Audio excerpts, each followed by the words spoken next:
Yes, never play to the gallery. I think, but you never learn that until much later on, I think. But never work for other people at what you do. Always remember that the reason that you initially started working was that there was something inside yourself that you felt that if you could manifest it in some way, you would understand more about yourself and how you coexist with the rest of society. And I think it's terribly dangerous for an artist to fulfill other people's expectations. I think they generally produce their worst work when they do that. And the other thing I would say is that if you feel safe in the area that you're working in, you're not working in the right area. Always go a little further into the water than you feel you're capable of being in. Go a little bit out of your depth. And when you don't feel that your feet are quite touching the bottom, you're just about in the right place to do something exciting. I wish I could be altruistic and say, no, it's just for the moment. But I would like to feel, especially in music, I would love to feel that what I did actually changed the fabric of music. And I think I've been very fortunate that I've actually seen it happen within my lifetime. I mean, I've seen music, modern music, change so dramatically over the last 25 years. And I've got a fairly shrewd idea of how much, say, myself and Brian Eno had to do with changing aspects of it, you know.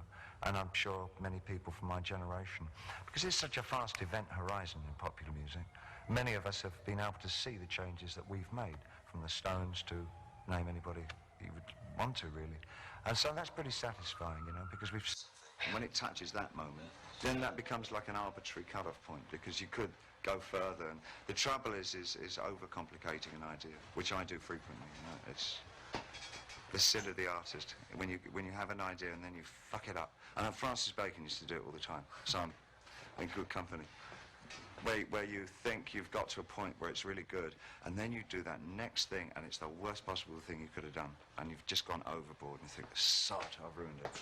There's no going back, you know, because oh, Lord, that's so... I honestly can't say there's been one person, or one set of values, or one artistic movement. I think all my life, I've been so eclectic all my life. I've been admiring of so many different people and so many different things that they've done, that it almost feel that I feel that I owe so many, you know, people for the way that I think and do things. I guess anybody who's had the integrity to kind of always work outside of the system has always appealed to me. It's all about communication in some ways. How do you communicate those deepermost feelings that are probably fairly hard to articulate? Well, I suppose since I stopped doing drugs and drinking, I think probably I really prize getting up early in the morning, which is something that happens.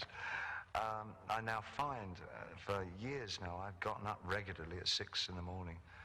It doesn't matter what time I go to bed, I still get up, which is not a great thing, actually, when I'm rehearsing, because you rehearse pretty late. But I still get up at 6. I enjoy the fact of seeing the light come up with me, and then utilizing the daylight and what it brings, and the kind of message that it brings. It's a different message from when you're living in twilight hours, and things get very symbolic representationally. If you live through the twilight hours and the early hours of the morning, there's a shadow to your life all the time. Psychologically, you're in the dark as well as physically in the dark. And it's something that I find very uplifting and optimistic and creative about working and being very much in the daylight.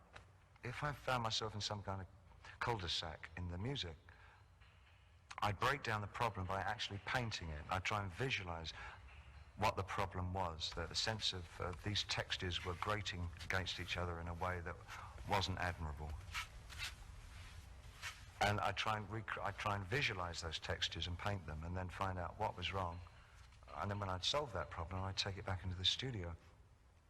I've never really compartmentalized things. Everything for me is just this flux of doing stuff.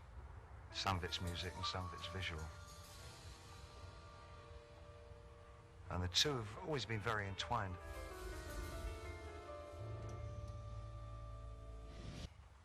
It's going to affect me, whether I like it or not. I'm going to be pained by the people that don't like it, and I'm going to be bolstered by people who do like it. What it won't do is change the way that I work, which is probably the most important thing. But whatever I hear, and people will insist on sending me any criticism, I'll get over it fairly quickly. I'm not thick-skinned, but I'm not thin-skinned either. But I've gotten used to the fact that you just can't please all the people all the time. And I've got no great desire to be loved in a major way by faceless, anonymous crowds. It doesn't really, it's not part of something that I want. What happens if you make it overly big?